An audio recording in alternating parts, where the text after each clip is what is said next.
개띠분들, 이제 중년의 삶으로 살아가셔야 하는 여러분이 되셨습니다. 시간은 너무나 빠르지요. 그리고 젊음이 부러운 나이가 되었네요. 그러면 남은 인생은 어떻게 살아가셔야 할까요? 이 영상을 잘 보시고 중년 이후의 삶을 여러분들에게 가장 행복하고 여로운 삶으로 만들어 보도록 하세요.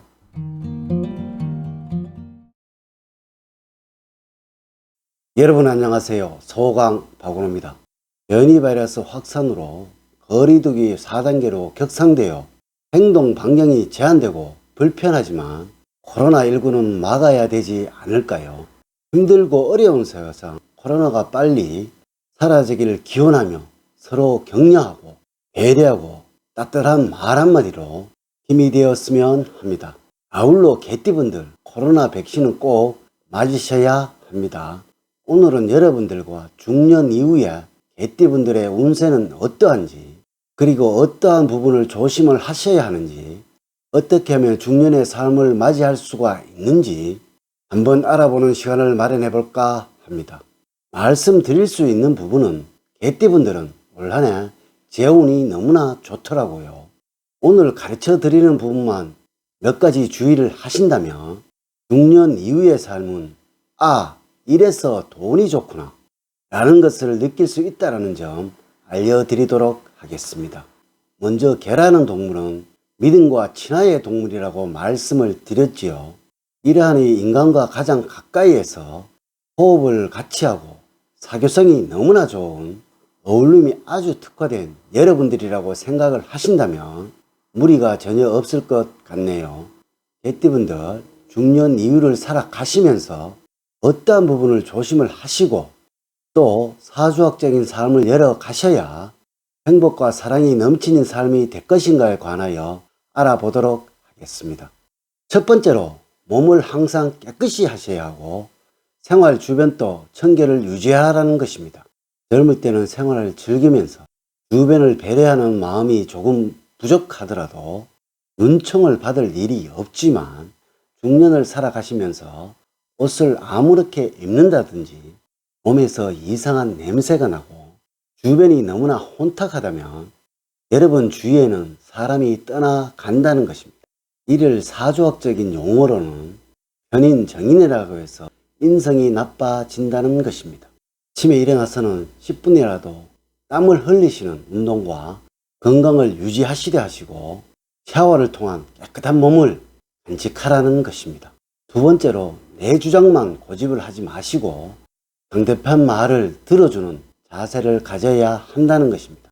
중년의 삶을 살아가시려면 입은 닫아두시고 귀는 열어두시라는 것입니다. 다시 말씀드리면 말을 아끼라는 것입니다. 자식분들도 여러분들보다 현명한 사고를 가지고 사회를 보고 있어요. 자식에게까지 잔소리로 들리시는 여러분들이 되신다면 어디서든지 뒷방 노인네 취급을 받을 수밖에 없습니다. 요즘의 젊은이들은 똑똑합니다. 절대로 무시하지 마시고 가능하면 젊은이의 의견을 동조해 주시는 여러분들이 되셔야만 한다는 것입니다. 이것을 사조학적인 용어로는 식신상관, 식상이라고 할 수가 있겠네요. 주위를 한번 살펴보세요. 말 많고 고집이 강한 사람 주변에 사람들이 모여 있는지를 여러분들 꼭 명심하셔야 합니다. 세 번째로 옷은 날개이니 아무렇게 입지 마시고 당당하게 잘 차려입고 다니셔야 한다는 것입니다. 지금은 무더운 여름입니다. 티 한 장에 반바지, 이런 모습은 젊은이의 상징이라고 할 수가 있습니다. 이러한 모습으로 여러분들이 누구를 만나실 때 상대편에서 입고 나와 있다면 말씀을 주고받으실 마음이 생길 수가 있을까요? 늘 항상 잘 차려입고 그렇다고 명품 옷을 입으라는 말씀이 아니고 항상 깨끗한 옷으로 상대편에게 호감을 주라는 것입니다. 지금 옷장을 한번 열어보시고 정리정돈을 해서 깨끗한 여러분이 한번 되어 보세요. 네 번째로는 자기를 적당히 사회에 노출을 시켜라는 것입니다. 일이나 모임이 있을 때 사양을 하지 마시고 가능한 한 참석하시고 사교적인 인간관계를 하라는 것입니다. 혹 여러분들 모임을 피하시는 경우가 없으신가요? 생각을 한번 해보세요. 주위에 여러분을 찾으시는 전화가 많은지를, 아니면 모임은 몇 개나 있는지를. 돈이 많이 있어야 사람이 따라오는 것이 아닙니다. 여러분들이 인간관계를 먼저 적극적으로 하셔야 한다는 것입니다. 아울러 타인과의 관계에서는 내 마음과 지갑을 먼저 열 줄 알아야 하는 것입니다.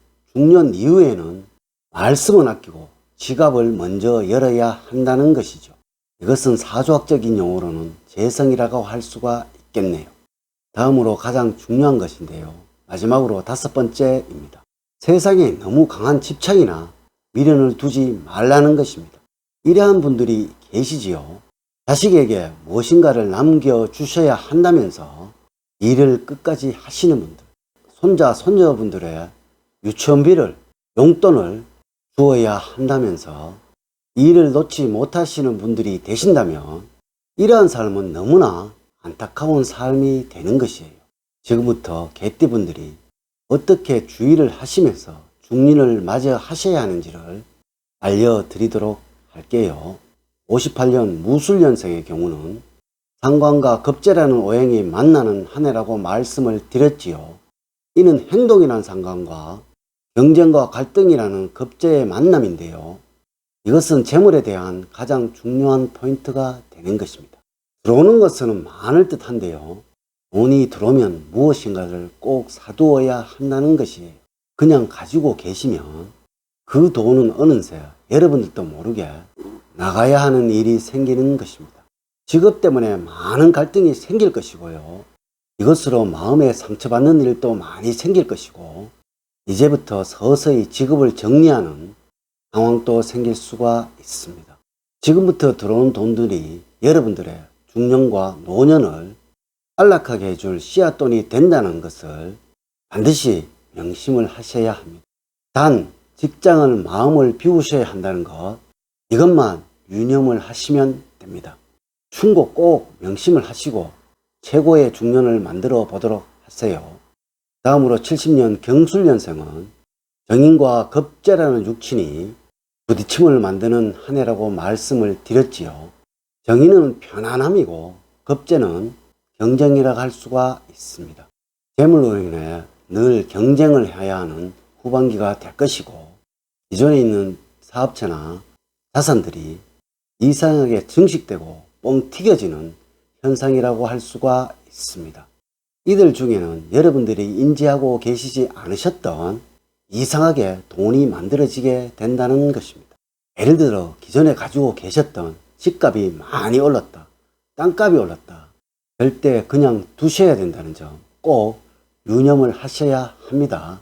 원래는 변화 절대 안 된다는 점 꼭 알려드립니다. 성취운이 좋으시니 하시는 모든 일에서 보상을 받는 한 해가 될 거예요.